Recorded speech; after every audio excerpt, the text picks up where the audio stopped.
मेरे YouTube channel study 26 पर स्वागत है। आज जैसे ही आपको पता ही है कि मैंने स्टोन एज पढ़ाना शुरू किया है, उसके तहत हमने पिछले लेक्चर में आपको बताया मानव का विकास कैसे हुआ है। अब इस लेक्चर के द्वारा हम बताएंगे कि भारत में पाषाण काल का वर्गीकरण किस प्रकार से किया गया है और किन किन इतिहासकारों द्वारा इनके पाषाण काल को किन किन रूप में विभाजित किया गया है, उस पर पहले चर्चा करेंगे और फिर हम लोग पूरा पाषाण काल से इसे कंटिन्यू करेंगे, जैसे पैलियोलिथिक एज कहते हैं, और वहाँ से हम फिर इसे आगे हम समझाते हुए चलेंगे। सबसे पहले हम लोग समझते हैं कि भारतीय पाषाण काल का वर्गीकरण किस रूप में और किन किन इतिहासकारों द्वारा किया गया है और क्या क्या इनको बताया गया है। तो हम लोग पहले इस पे चर्चा करते हैं। तो इसमें पहला नाम है P.F. सूम और थॉमसन महोदय। इनके द्वारा पाषाण काल को 3 भागों में बांटा गया है। सबसे पहले P.F. सूम और थॉमसन महोदय ने पाषाण काल को 3 भागों में बांटा है। सब इसमें उन्होंने पहले बताया पाषाण काल, कांस्य युग और लोह युग। वैसा काल जिसमें पाषाण के औजार बनने लगे, यानी पत्थर के औजार बनाए जाते थे, उसे पाषाण काल कहा गया। कांसे के औजार जब बनने लगे, जब हड़प्पा सभ्यता हम लोग देखेंगे तो उसको कांस्य युग और लोह युग, मतलब लोहे के औजार इसमें बनने लगे थे या लोहे का उपयोग प्रारंभ हो गया था, उसे लोह युग के नाम से जाना जाता है। क्रम से उन्हें भी हम आगे पढ़ेंगे, लेकिन इन्होंने पाषाण काल को ही 3 भागों में विभाजित कर दिया था। अब जॉन लुबाक नामक एक इतिहासकार, जिन्होंने इसे 2 भागों में बांटा, जिसे कहा गया पूरा पाषाण काल और नव पाषाण काल। जो पूरा पाषाण काल को पैलियोलिथिक एज और नव पाषाण को नियोलिथिक एज में इन्होंने 2 भागों में इसे बांटा। और उसके बाद आई एडवर्ड लार्टेट इनका नाम है, और इन्होंने इसको 3 भागों में पुनः, लेकिन इन्होंने पूरा पाषाण काल को मतलब पैलियोलिथिक एज को इन्होंने बांटा है 3 भागों में, जैसे निम्न पूरा पाषाण काल, मध्य पूरा पाषाण काल और उच्च पूरा पाषाण काल। इन्होंने इसको 3 भागों में, पूरा पाषाण काल को 3 भागों में बांटा। एक बात और ध्यान रखिएगा थॉमसन के बारे में कि त्रिकाल, पाषाण काल का त्रिकाल विभाजन किन्होंने किया, तो थॉमसन ने किया था, इसको भी ध्यान रखिएगा। अब देखिए पूरा पाषाण काल, जिसको पैलियोलिथिक एज हम लोग कहते हैं, आपको हम बताए भी थे कि पैलियोलिथिक एज, इसका कालखंड जो है 2.5 लाख ईसा पूर्व से लगभग 10,000 ईसा पूर्व तक माना जाता है। और इसका 3 भागों में विभाजन है, जैसे निम्न पूरा पाषाण काल, मध्य पूरा पाषाण काल और उच्च पूरा पाषाण काल। अब इन तीनों के कालखंड को हम लोग देखते हैं, और उसके बाद हम लोग देखते हैं कि इनमें कौन कौन से औजार बनाए जाते थे। क्योंकि कभी कभी हम लोग औजार से तो सवाल नहीं आता है, लेकिन औजार के बारे में 1-2 नाम हम लोग को याद है तो बेहतर है, और उन औजारों का नाम हम लोग जान लें तो सही रहेगा हम लोगों के लिए। तो पहले निम्न पूरा पाषाण काल। निम्न पूरा पाषाण का कालखंड है 2.5 लाख ईसा पूर्व से 1 लाख ईसा पूर्व तक, यानी 2.5 लाख ईसा पूर्व से 1 लाख ईसा पूर्व के काल को निम्न पूरा पाषाण, लोअर पैलियोलिथिक एज इसको बोला जाता है। और इसमें जो है औजार जो मानव के द्वारा बनाया जाने लगा वह है हस्त कुठार, जिसको हम लोग बोलते हैं हैंडेक्स का। और आपको याद इस बात की भी जानकारी तमिलनाडु के पल्लवरम से हैंडेक्स की प्राप्ति हुई है, जो रॉबर्ट ब्रूसफुट के द्वारा पाया गया है, जिसको हम आगे हम नोट करा देते हैं आपको। फिर क्लीवर और चॉपिंग, ये 3 औजार जो है ये निम्न पूरा पाषाण काल के हैं। उसके बाद मध्य पूरा पाषाण काल में भी कई औजार बने, जिनमें से हम लोग को ध्यान बस जो रखना है उसे ध्यान रखेंगे, वह है फ्लैग टूल्स, जिसको बोला जाता है फ्लैग औजार। फ्लैग टूल जो है मध्य पाषाण काल के हैं। और उसके बाद उच्च पूरा पाषाण काल का है ब्लेड और ब्यूरिन, ये दोनों ही औजार उच्च पूरा पाषाण काल के हैं। और इन दोनों का कालखंड 1 लाख ईसा पूर्व से 40,000 ईसा पूर्व, जिसको हम लोग बोलते हैं मिडिल पैलियोलिथिक एज, और अपर पैलियोलिथिक एज, जिसे उच्च पूरा पाषाण काल हम लोग कहते हैं, उसका कालखंड हम लोग को याद रखना है 40,000 ईसा पूर्व से लेकर 10,000 ईसा पूर्व। अब आपको ध्यान में रखना है कि ईसा मसीह के जन्म से पहले को BC माना कहा जाता है, और AC जो है आप ये याद रखिएगा, ईस्वी को AC माना जाता है, जो कि AD जो है ईसा मसीह के जन्म के बाद के काल को कहा जाता है। तो पूरा पाषाण काल जो है ईसा पूर्व का ही है, और आगे भी आप देखिएगा कुछ है जिसको हम लोग को ध्यान में रखना है कि ईसा पूर्व के ही काल के वो हैं। और अब इसमें जो है ब्लेड और ब्यूरिन आपको बता ही दिए उच्च पूरा पाषाण काल में। अब इनके बारे में हम लोग फिर से पुनः एक बार हम बोल देते हैं। P.F. सूम और थॉमसन ने पूरा पाषाण काल को 3 भागों में बांटा, पाषाण काल, कांस्य युग और लोह युग में। में। जॉन लुबाक के द्वारा इनको दो भागों में बांटा गया, पुरापाषाण काल और नवपाषाण काल में। और एडवर्ड लार्टेट के द्वारा इसको तीन भागों में बांटा गया, जिसको बोलते हैं हम निम्न पुरापाषाण काल, जैसे lower palaeolithic age, middle palaeolithic, मध्य पुरापाषाण काल और उच्च पुरापाषाण काल, इसको बोलते हैं अपर पैलियोलिथिक एज। अब देखिए इन तीनों के बारे में हमने बताया कि निम्न पुरापाषाण काल, इसका कालखंड है 2.5 लाख ईसा पूर्व से 1 लाख ईसा पूर्व, और इसमें जो है औजार बने वो है हस्त कुठार, जिसको हैंडेक्स बोलते हैं, क्लीवर और चॉपिंग। ये तीनों ही औजार ये निम्न पुरापाषाण, जिसको लोअर पैलियोलिथिक एज का है। और मध्य पैलियोलिथिक एज यानी पुरापाषाण काल, इसके कालखंड को देखिए तो 1 लाख ईसा पूर्व से 40,000 ईसा पूर्व, और इसमें फ्लैग टूल्स बने, जिसमें फ्लैग औजार बने। और उच्च पुरापाषाण में 40,000 ईसा पूर्व से 10,000 ईसा पूर्व, और ब्लेड और ब्यूरिन इसमें औजार बने। अब देखिए कि कोर टूल्स क्या होता है और फ्लैग टूल्स कौन सा होता है। कोर टूल्स वैसे जैसे कि मान लीजिए एक बड़ा पत्थर है और उसको आपने पटका या किसी और पत्थर से उस पर प्रहार किए, तो उसमें जो बड़ा हिस्सा टूट के जो निकलता है उसको हम लोग कहते हैं कोर टूल्स।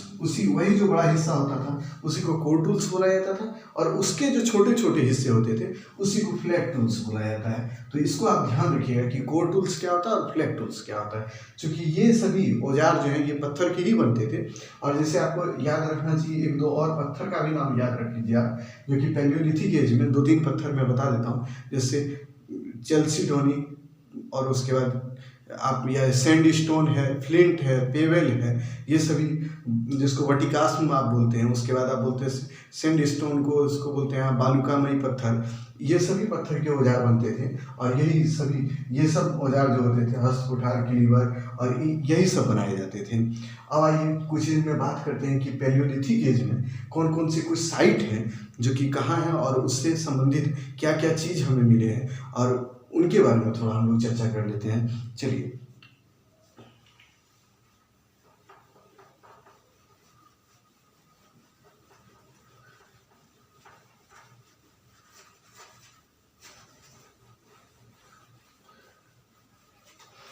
देखिए, पुरापाषाण काल जो हम लोग देख रहे हैं पैलियोलिथिक एज, तो उसमें हम लोग देखते हैं अपर पैलियोलिथिक एज यानी उच्च पुरापाषाण काल से ही भारत में चित्रकारी का भी प्रमाण मिलने लगता है। और चित्रकारी का प्रमाण आपको पता होगा, यूपी के बांदा से सबसे पहला वहीं से मिला है, यूपी के बांदा से।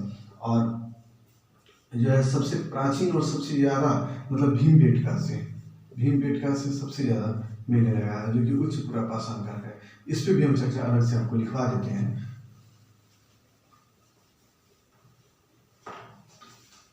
सबसे पहले हम लोग देख लेते हैं कि कहाँ कहाँ से कौन कौन से औजार मिले हैं। तो इसामपुर जो कि कर्नाटक में है,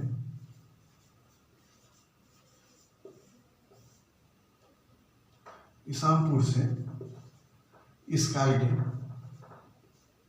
जहां हम इस काल बोल रहे हैं वहां पूरा पाषाण काल आप याद रखिएगा।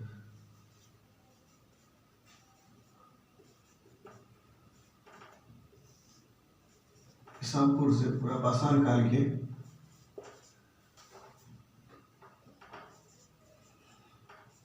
औजार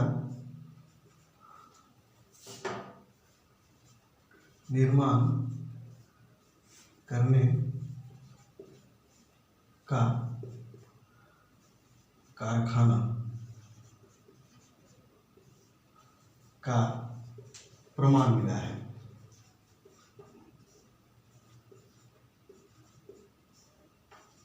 इसामपुर जो है ये आपका कर्नाटक में है, और यही कर्नाटक में ही एक और है होसंगी, इसको भी लिख लीजिए आप।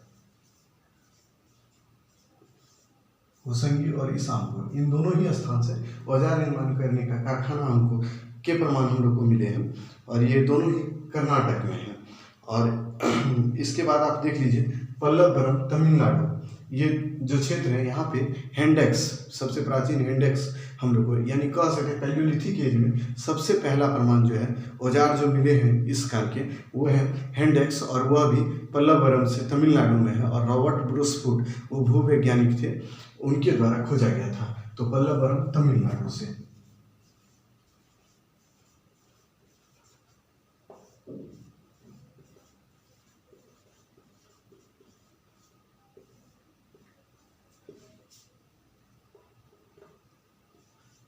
हस्त कुठार हिंदी में इसको हस्त कुठार कहा जाता है, इसको ध्यान रखिएगा। और इसी को बोला जाता है हैंड एक्स। तो ये है पल्लवरम से मिला है। और रॉबर्ट ब्रूस फुट,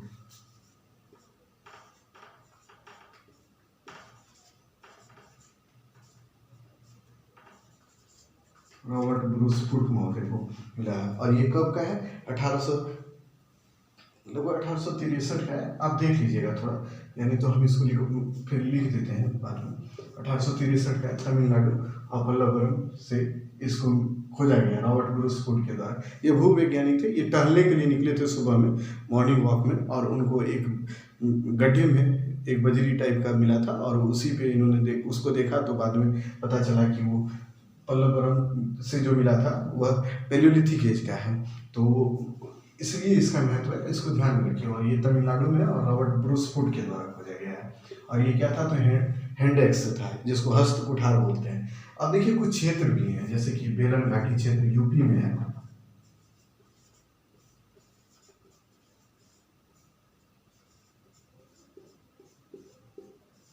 यूपी में यहाँ से भी पुरापाषाण काल यानी पैलियोलिथिक एज के कुछ प्रमाण मिले।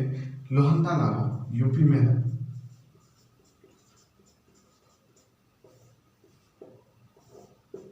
लोहंता नाला यूपी से, इसमें से एक बड़ा ही ध्यान रखिएगा, इसको अस्थि निर्मित यानी हड्डी से निर्मित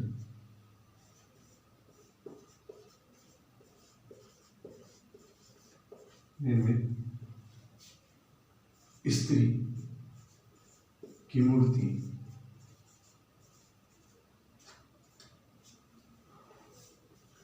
प्राप्त हुई है। कहाँ से? तो लोहंदा नाला, ये कहाँ है? यूपी में है। और यहाँ से हड्डी के स्त्री का मूर्ति प्राप्त हुआ, हड्डी का। लेकिन कुछ इतिहासकार इसे औजार भी बोलते हैं, हड्डी का औजार। लेकिन अब कुछ इतिहासकार का मानना है कि ये स्त्री की मूर्ति है, जो कि सबसे प्राचीनतम कही जा सकती है, कि मतलब हड्डी का निर्माण हड्डी से निर्मित है ये लोहंदा नाला से। उसके बाद अब देखिए कि सबसे पहले जो है ना रेवात, रावलपिंडी जो है, ये पाकिस्तान में पड़ता है, भारतीय उपमहाद्वीप में 18 लाख ईसा पूर्व रेवात रावलपिंडी जगह है पाकिस्तान में, वहीं पड़ता है। और वहाँ से हम लोग को जो है कि मानव के अवशेष सबसे पहले जो मिला है भारतीय उपमहाद्वीप में रेवात से ही मिला है। उसको भी आप लोग ध्यान रखिएगा, रेवात।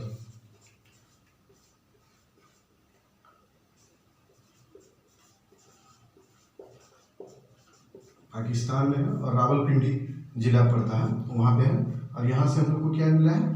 तो यहाँ से हम लोग को सबसे पहले 18 लाख ईसा पूर्व का मानव अवशेष, ये भारतीय उपमहाद्वीप में सबसे पहला है। भारतीय उपमहाद्वीप में मिलने वाला ये सबसे पहला मानव अवशेष यहाँ से 18 लाख ईसा पूर्व में जो मिला है वो है। और देखिए बोरी, महाराष्ट्र एक जगह है, महाराष्ट्र में बोरी, वहाँ से 14 लाख ईसा पूर्व जो है भारत में मिलने वाला सबसे पहला। आपसे पूछा जाए कि भारत में सबसे पहले मानव के अवशेष कहाँ मिले, तो बोरी बोलिएगा, जो कि महाराष्ट्र में पड़ता है, वहाँ से मिला है। और रेवात जो है वो रावलपिंडी जिला पाकिस्तान में पड़ता है, जो 18 लाख ईसा पूर्व है। और बोरी से जो मिला है वो 14 लाख ईसा पूर्व है। तो उसे भी आप याद रखिएगा, यहाँ पे हम लिख देते हैं बोरी।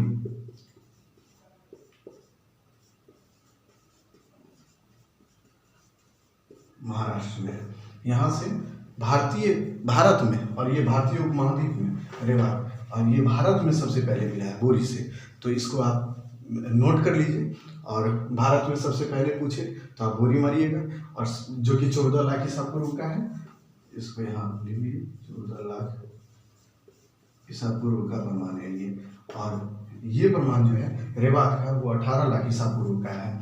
और देखिए अब आ जाते हैं हम लोग हथनोरा। हथनोरा से भी हम आपको पहले भी बता चुके थे, आप बताइएगा कि किसने खोज किया था वहाँ से, जो हम लोग को प्रमाण मिला है हथनोरा से, तो वो किनके द्वारा खोजा गया था। तो हथनोरा से जो खोजा गया उसे आप बताइएगा। पिछली वीडियो में हमने आपको बताया है कि हथनोरा से खोजा गया है, और वो प्रमाण सबसे पहला है, और उसको आप कमेंट में कीजिएगा। इसके बारे में आप बताएंगे। मध्य प्रदेश, हथनोरा मध्य प्रदेश में पड़ता है। अब देखिए मिर्ज़ापुर यूपी में है, और उसके बाद भीमबेटका, ये भी मध्य प्रदेश में पड़ता है। इन दोनों ही जगह से आपको जो है चित्रकारी का प्रमाण अपर पैलियोलिथिक एज का जो है अपर, आपको पता होना चाहिए कि अपर पैलियोलिथिक एज में अपर, तो इसको हिंदी में ही लिखा जाए, उच्च पूरा पाषाण काल में हमें भीमबेटका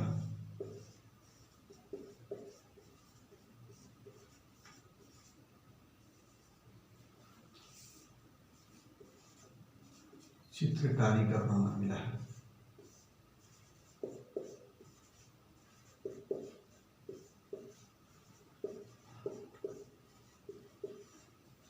आप एक और पॉइंट नोट कर लीजिएगा कि पाटने और भदने जो महाराष्ट्र में पड़ता है, पाटने और इसी के निकट एक भदने नाम करके एक जगह है, भदने, पाटने और भदने महाराष्ट्र, ये दोनों ही महाराष्ट्र में है। इन दोनों ही जगह से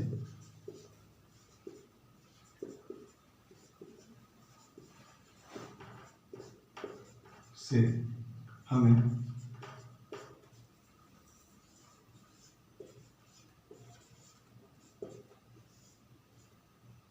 शुतुरमुर्ग के अंडे के कवच, जिसको आप बोलते हैं छिलका, छिलका हम लिख देते हैं, ऊपर का जो छिलका होता है उस पर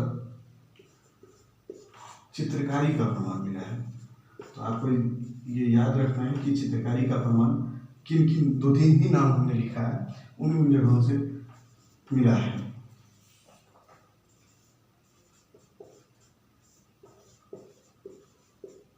पाटने और भदने, पाटने को याद जरूर रखिएगा जो कि महाराष्ट्र में पड़ता है, और इन यहाँ से शुतुरमुर्ग के अंडे पर जो उसका छिलका होता है, वो ऊपर का भाग जो होता है, उस पर चित्रकारी का प्रमाण मिला है।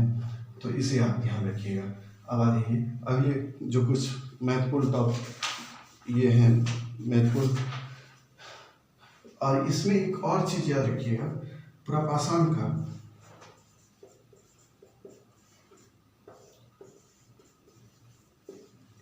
जो है इसको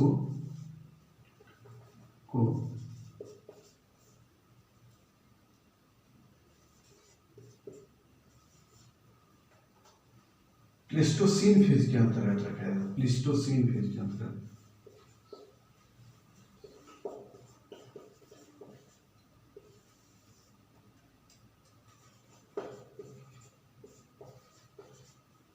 के फेज के अंतर्गत रखा गया।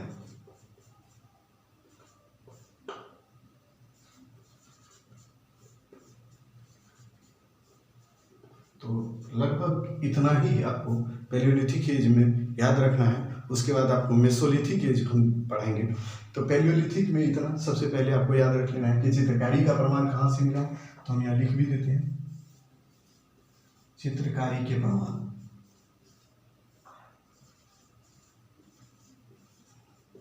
तो चित्रकारी के प्रमाण आपको ध्यान में रखना है कि कहाँ कहाँ से मिला है। तो यहाँ पे आपको भीमबेटका, और आपको ये भी याद रखना उच्च पुरापाषाण काल से चित्रकारी का प्रमाण भारत में मिलना शुरू हुआ भीमबेटका से। उसके बाद पाटने और भदने, ये महाराष्ट्र में है, और ये मध्य प्रदेश एमपी में से ये भीमबेटका पड़ता है। इन दोनों ही स्थानों से शुतुरमुर्ग के अंडे पर उसके अंडे के छिलके जो होते हैं ऊपर के कवच पर चित्रकारी का प्रमाण मिला है, और इसे प्लेस्टोसीन फेज के अंतर्गत रखा जाता है। किसे, तो पुरापाषाण काल को प्लेस्टोसीन फेज के अंतर्गत रखा जाता है। और आप देखिएगा मेसोलिथिक और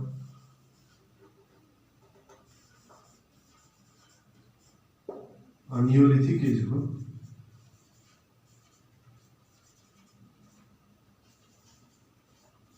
को होलोसीन फेज के अंतर्गत रखा जाता है। कहाँ, तो यहाँ पे हम लिख देते हैं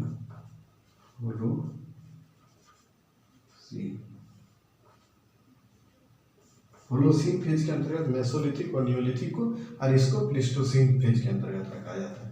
तो इन दोनों ही बातों को याद रखिएगा, क्योंकि कभी कभी सवाल ऐसे भी पूछ लिए जाते हैं जो हमें पता नहीं होता है, और लेकिन वो लगभग आसान ही होता है सवाल, इसलिए इन दोनों ही चीज़ को आप याद रखिएगा।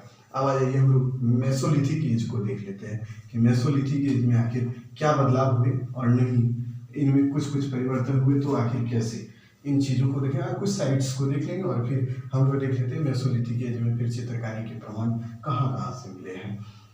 इन सभी चीज़ों को देखने के बाद हम लोग नियोलिथिक एज के ऊपर जाएंगे। नियोलिथिक एज थोड़ा बड़ा होगा, इसीलिए हो सकता है उसके लिए हम सेपरेट वीडियो भी बनाएंगे।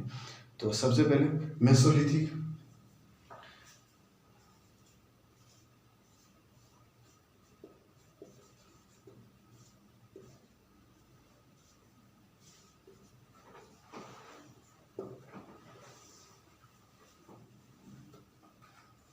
इसे मध्य पाषाण काल कहा जाता है।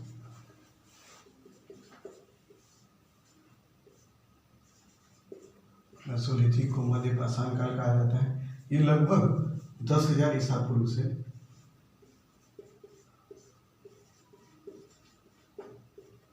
5,000 ईसा पूर्व तक का काल माना जाता है। इसका कालखंड अगर देखिए तो 10,000 ईसा पूर्व से 5,000 ईसा पूर्व इसका कालखंड है, और मध्य पाषाण का तो उसमें हमने आपको बताया कि उसमें जो औजार होते थे वो हैंडेक्स, क्लीवर, बोरर है, ब्यूरिन है, उसके बाद ब्लेड है, ये सभी होते थे। और इसमें जो हुए वही जो औजार होते थे, जैसे आपको हमने बताया था कि एक बड़ा पत्थर है और इस पे एक दूसरे पत्थर से जब प्रहार किया जाता था तो ये जब टूट के दो भागों में बढ़ता था, यानी जो इसका बड़ा भाग होता था उसको हम लोग कोर कहते थे, और कोर टूल से बोला जाता है, और जो छोटा पत्थर होता था उसे हम लोग फ्लैट टूल्स बोलते थे या फ्लैट टूल बोला जाता था। तो कोर टूल्स वे पत्थर जो कि एक बड़े पत्थर को तोड़ने के बाद जो उसका बड़ा भाग होता था उसे कोर टूल, और छोटा जो भाग होता था उसे फ्लैट टूल्स बोला जाता था। तो इस काल में क्या हुआ जानते हैं, इसमें मध्य पाषाण काल में छोटे छोटे आकार में पत्थर के जो औजार बने लगे वो छोटे आकार में होने लगे, इसीलिए इसको माइक्रोलिथ टूल्स बोला जाने लगा।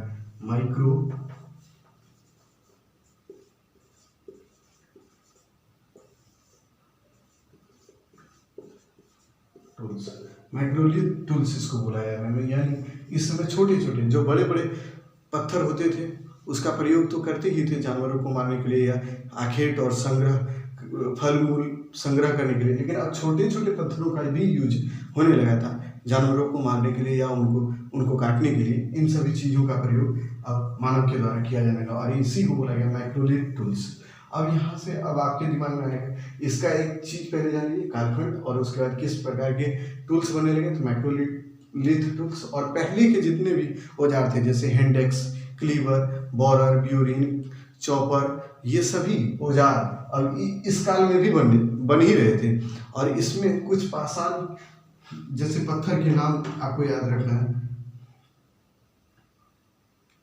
जैसे कि आपको लेना चेल्सिडोनी,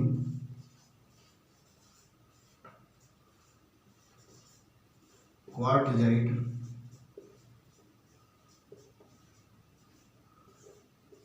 सैंडस्टोन,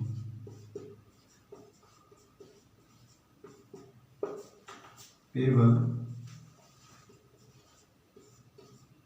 चर्ट, अगेट, फ्लिंट,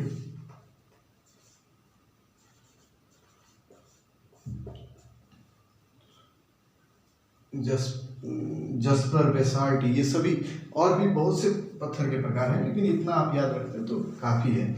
और इसे याद भी नहीं कीजिएगा तो कोई दिक्कत नहीं, लेकिन एक दो नाम इसे याद रखिएगा और इसे याद रखिएगा। और इसी को सैंडस्टोन को ही बालूकामयी पत्थर भी बोला जाता है। और इन तीन पत्थरों को तो याद रख ही लीजिएगा। और ये जो हमने आपको बताया कि औजार जो बनते थे वो मैक्रोलिथ हो गए, मतलब छोटे छोटे आकार के। और ये पत्थरों का यूज, इन पत्थरों का यूज भी होने लगा। अब कुछ साइट हम लोग देख लेते हैं जहाँ से इनके प्रमाण मिले, यानी मेसोलिथिक पीरियड के कुछ जो प्रमाण हम लोग को मिले हैं वो कहाँ कहाँ से मिले हैं उनको हम लोग पहले अब देख लेते हैं, क्योंकि वही महत्व का चीज़ है। और ये इन सभी चीज़ों का आप एक कॉपी में आप लिख लीजिएगा, क्योंकि ये ध्यान में आपका तभी रहेगा जब आप लिख के इसको रखेंगे। और अगले जो साइट्स हैं उनको भी ध्यान में रखिए, कौन से राज्य में और क्या क्या वहाँ से प्रमाण मिले हैं। आपको सबसे पहले बता दें कि प्राचीनतम झोपड़ी का साक्ष्य जो है वो हम लोग देखते हैं कि वो प्राचीनतम झोपड़ी का साक्ष्य हम लोग को पेशरा जो है वहाँ से मिला है। वहाँ से 8 डायमीटर में, यानी छोटे छोटे गोल गोल खड्डे का प्रमाण मिला है, गड्ढों का प्रमाण मिला है। छोटे छोटे 8 डायमीटर छोटे छोटे हैं जो 8 हैं, इसकी संख्या है। और वहाँ से मिला पेशरा जो बिहार में पड़ता है, वहाँ से प्रमाण मिला। यानी झोपड़ी या कह सकते हैं कि भवन निर्माण का सबसे प्राचीनतम साक्ष्य जो है वह पेशरा से मिला है। दूसरा आदमगढ़ जो कि मध्य प्रदेश में है, वहाँ से मिला है। और तीसरा आप याद रखिएगा बागोर जो राजस्थान में पड़ता है, वहाँ से मिला है।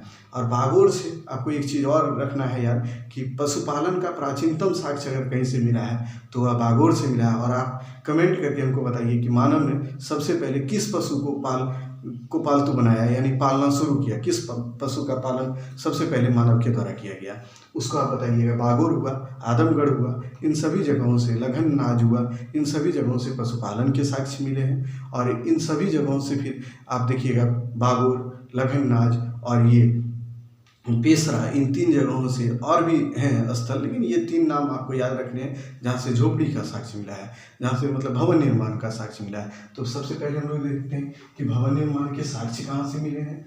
तो भवन निर्माण का साक्ष्य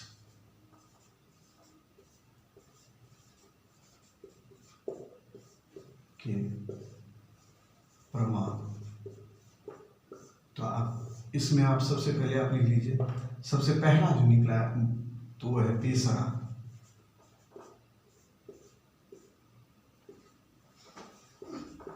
बिहार से। दूसरा है आदमगढ़, आदमगढ़ नहीं,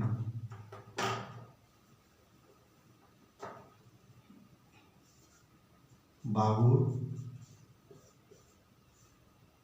ये है राजस्थान।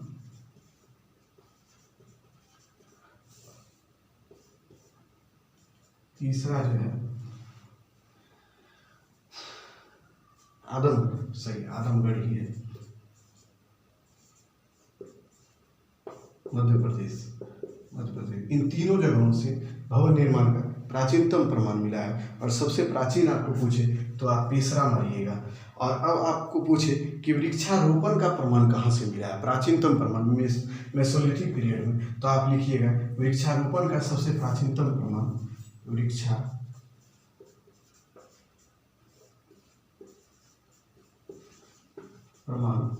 सांभर झील क्षेत्र,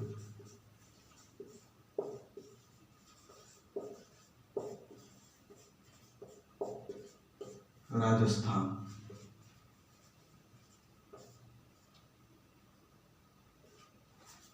सांभर झील क्षेत्र राजस्थान से मिला है, जो कि सबसे प्राचीन है वृक्षारोपण का प्रमाण।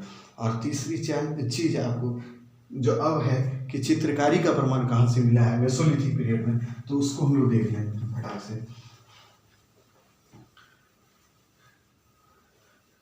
इन चीज़ों को आप लिख लेंगे तो आपको आसानी होगी याद करने में, और इसको 1-2 बार आप देखिएगा तो खुद ब खुद याद हो जाएगा।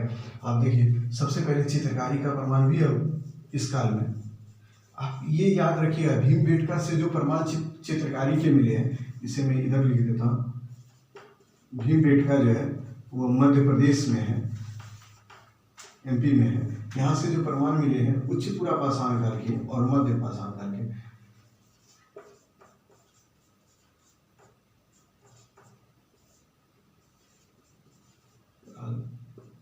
और मध्यपुरा पाषाण काल का।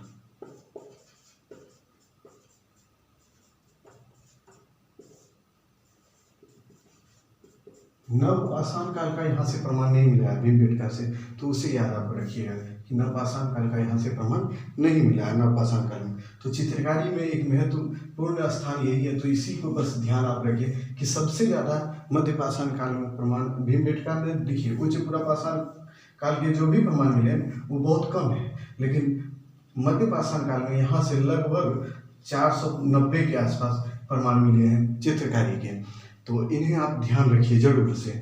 और उसके बाद आप चित्रकारी के बाद हम लोग कुछ साइट देख लेते हैं जहाँ से हम लोग को चूल्हे के प्रमाण आप देखेंगे कि चूल्हे के प्रमाण कहाँ कहाँ से मिले हैं। तो जैसे कि आप महदहा जो कि यूपी में है महदहा, वहाँ से सर्वाधिक चूल्हे के प्रमाण 35 चूल्हों के प्रमाण वहाँ से मिले। फिर लगननाज है, दमदमा है, सराय नहर राय है, ये सभी जगहों से मिला है। लेकिन हम लोग को एक ही दो चीज़ याद रखना है जहाँ से सर्वाधिक मिले, तो महदहा यूपी में पड़ता है।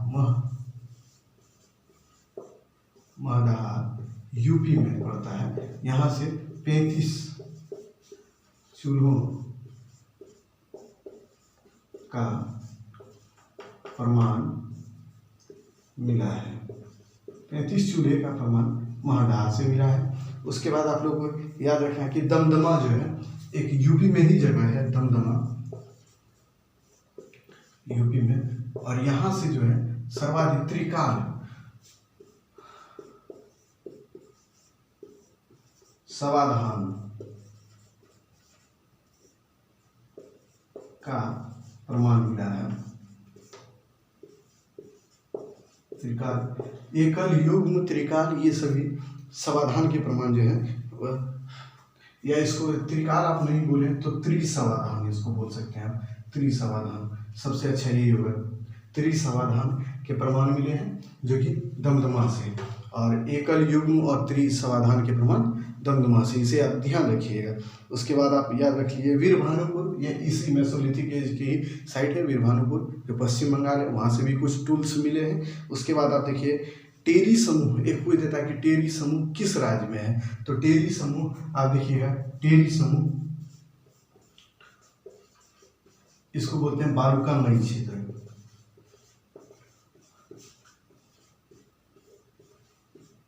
बालुकामयी क्षेत्र ये कहाँ है, तो तमिलनाडु में है।